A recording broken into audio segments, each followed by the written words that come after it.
Every spring, millions of people make the same trip. The garden center, the four-step program, the bag with the famous name. They follow the schedule exactly. Feed, weed, feed again, and every summer, the same brown patches come back. The same bare spots, the same yellow that no amount of fertilizer can green up. So they buy more. But what if the problem was never your grass? What if the problem was the bag itself? Because there is a place where lawns and gardens have stayed green for centuries, with no four-step program, no chemical schedule, no irrigation system at all. And the difference comes down to a single idea most of us were never taught. Don't feed the grass, feed the soil underneath it. The archive opens, not in a laboratory, but 6 inches underground. In the dark, in the layer beneath your feet, there is supposed to be a living world. Billions of bacteria, pale threads of fungus reaching through the dirt, earthworms, microscopic predators, beetles, the whole quiet machinery that, for as long as there have been plants, has fed them for free. A healthy lawn is not grown. It is the surface of something alive. And most American lawns are sitting on top of something that is no longer alive at all. To understand how that happened, you have to look at the bag. Synthetic fertilizer, the NPK, in every four-step program, does one thing very well. It forces fast green growth above the ground, a sugar rush for the grass blade, but it does almost nothing for the roots. The grass grows dependent. Stop the program for a single month, and the lawn collapses, because it never built a real root system underneath. It was living on the next bag, and while it does that, the synthetic salts are quietly killing the soil, the bacteria, the fungi, the earthworms, that build real fertility on their own. Every year, you need a little more product to get the same result. That is not a healthy lawn. That is a dependency, and it was shaped that way, not by some grand conspiracy, but by a simple business model. The companies that built the modern lawn were never really selling soil. They were selling the next bag. Now, a moment of honesty, because many of you have already pointed it out. This idea is often sold as a Japanese lawn secret, and the truth is, traditional Japanese homes rarely have lawns at all. They have moss, gravel, stone, gardens. So this was never really about Japanese lawns. It is about a Japanese principle, one old enough to have a name.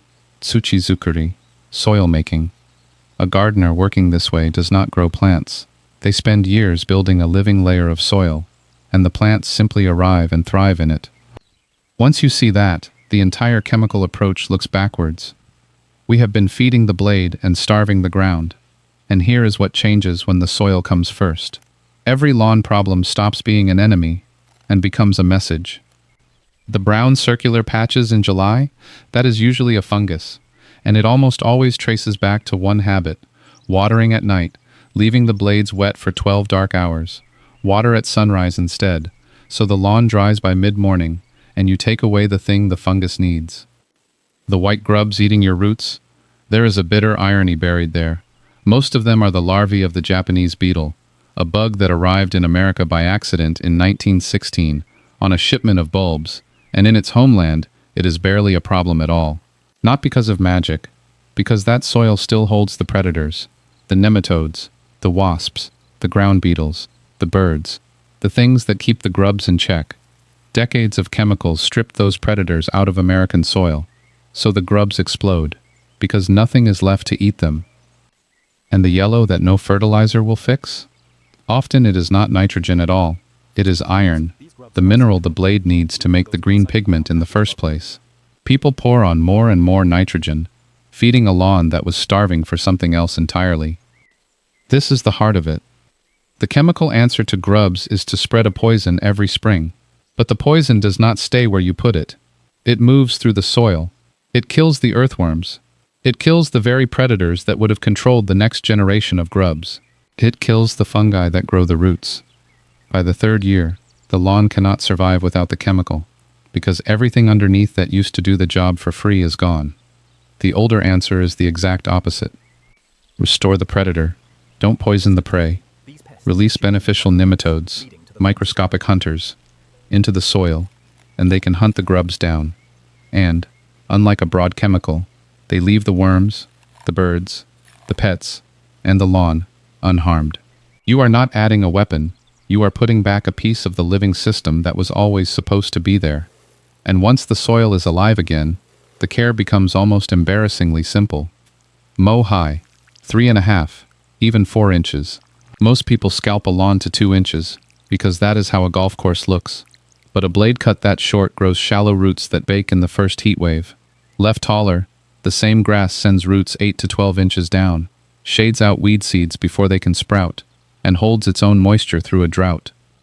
Water deeply, once a week, at sunrise, not a little every day. Deep, infrequent water pulls the roots downward, chasing the moisture into the cool earth. Shallow daily sprinkling trains them to stay at the surface, where they die the moment the heat arrives. Leave the clippings where they fall. They hand the lawn back its own nitrogen, for free. The very nitrogen you are otherwise paying to bag up, throw away, and buy again.